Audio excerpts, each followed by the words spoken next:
Article 370 का game over, Amit Shah का वो ऐतिहासिक ऐलान। इतिहास हुआ 370। 4 साल 4 महीने 6 दिन बाद मोदी सरकार के फैसले पर लगी सुप्रीम मुहर। नया जम्मू कश्मीर, अनुच्छेद 370 और 35A पर राजनीति हमेशा के लिए खत्म। 4 साल 4 महीने और 6 दिन बाद आखिरकार सुप्रीम कोर्ट का फैसला आ गया और सुप्रीम कोर्ट की 5 जजों की संविधान पीठ ने जम्मू कश्मीर से आर्टिकल 370 हटाने का केंद्र सरकार का फैसला बरकरार रखा। आपको बता दें कि इस मामले में 20 से ज्यादा याचिकाएं कोर्ट में थी। तो आज हम जानते हैं कि अनुच्छेद 370 क्या है और सरकार ने इसे क्यों उठाया।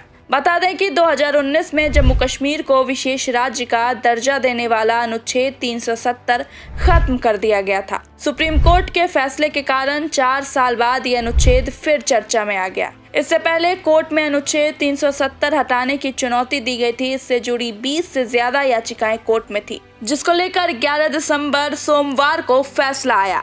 क्या है आर्टिकल 370? 5 अगस्त 2019 को केंद्र सरकार ने अनुच्छेद 370 खत्म कर दिया था। यह कानून जम्मू कश्मीर में करीब 7 दशक से चला आ रहा था। दरअसल अक्टूबर 1947 में कश्मीर के तत्कालीन महाराजा हरि सिंह ने भारत के साथ एक विलय पत्र पर हस्ताक्षर किए थे। इसमें कहा गया कि 3 विषयों के आधार पर यानी विदेश मामले, रक्षा और संचार पर जम्मू और कश्मीर भारत सरकार को अपनी शक्ति हस्तांतरित करेगा। सुप्रीम कोर्ट के फैसले में क्या हम बातें थी, ये हम आपको 10 पॉइंट में समझा रहे हैं। सुप्रीम कोर्ट ने कहा कि आर्टिकल 370 हटाने का फैसला सही है। जम्मू कश्मीर भारत का अभिन्न अंग बना, ये संविधान के अनुच्छेद 1 और 370 से स्पष्ट है। जम्मू कश्मीर के पास देश के अन्य राज्यों से अलग आंतरिक संप्रभुता नहीं है। सीजेआई ने कहा कि राष्ट्रपति शासन के दौरान राज्य की ओर से केंद्र द्वारा लिए गए हर फैसलों को चुनौती नहीं दी जा सकती है। वहीं सीजेआई ने कहा, हम निर्देश देते हैं कि केंद्र शासित प्रदेश जम्मू कश्मीर को राज्य का दर्जा जल्द से जल्द बहाल किया जाए। वहीं कोर्ट ने कहा कि निर्वाचन आयोग 30 सितंबर 2024 तक जम्मू कश्मीर विधानसभा चुनाव कराने के लिए कदम उठाएं। सीजेआई ने साफ कहा कि हम संविधान के अनुच्छेद 370 को निरस्त करने के लिए संवैधानिक आदेश जारी करने की राष्ट्रपति की शक्ति के इस्तेमाल को वैध मानते हैं। सुप्रीम कोर्ट ने कहा कि हमारा फैसला है कि राष्ट्रपति का राज्य से नहीं बल्कि केंद्र से सहमति मांगना वैध है। भारतीय संविधान के सभी प्रावधान जम्मू कश्मीर पर लागू हो सकते हैं। अदालत ने आगे कहा कि संविधान का अनुच्छेद 370 अस्थायी था। राष्ट्रपति के पास इसे रद्द करने की शक्ति अब भी है।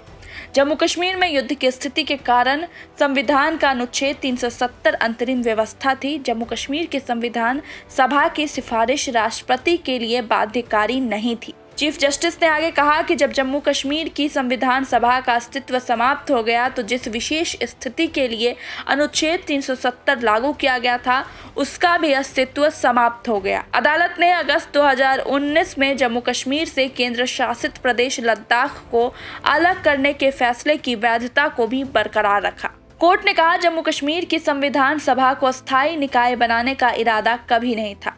वहीं कोर्ट ने सरकार से इतर तत्वों द्वारा मानवाधिकार उल्लंघनों की जांच के लिए सच और सुलह आयोग बनाने का निर्देश दिया।